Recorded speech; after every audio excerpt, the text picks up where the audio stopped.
Imagine we want to build a Bootstrap panel component. So I've created a new component called panel component. You can see the selector for this component is bootstrap-panel. So here I have used bootstrap to prefix this selector because we don't want to use panel because chances are this name is going to clash with another component. So as a best practice, if you're building reusable components, always prefix them. So here, bootstrap-panel. Now, let's go to the template for this panel. In order to render a bootstrap panel, we need a div with two classes. So .panel and .panel-default. So if you press tab here, we get this markup, right? Now, let's undo this. I want to add more markup here, so we generate it in one go. Now, inside this div, we want to have another div with the class panel-heading. And next to this div, we want to have another div with the class panel-body.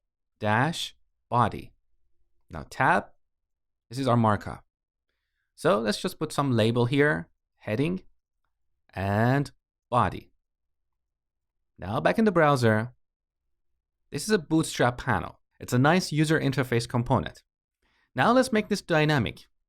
So I don't want to hard code this heading and body labels here. I want the consumer of this panel component to be able to inject text or markup into this component. So let's go to app-component.html. This is where we have used the Bootstrap panel. Now, in order to set the heading and the body, one way is to use property binding.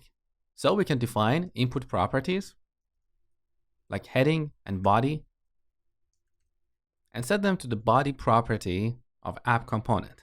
But this syntax is a little bit weird here because I don't want to go in app component, define a property called body, and there add my markup. I want to be able to write my markup right here. So let me show you a better way. Instead of using property binding with input properties, we're going to use the ngContent element. So let's go to the template for panel component. So here, we want to add two injection points so the consumer of this panel component can provide content into those injection points. So here inside panel-heading, I'm going to add an element called ng-content. This is a custom element defined in Angular. And similarly, I'm going to add this inside panel-body because I want the consumer of this component to be able to provide content that should be placed here at runtime. Now here we have two ngContent elements. Somehow we need to distinguish them. We need to give them some kind of identifier. So we use the select attribute, select, and set this to a CSS selector. We can reference a class, an ID, or an element.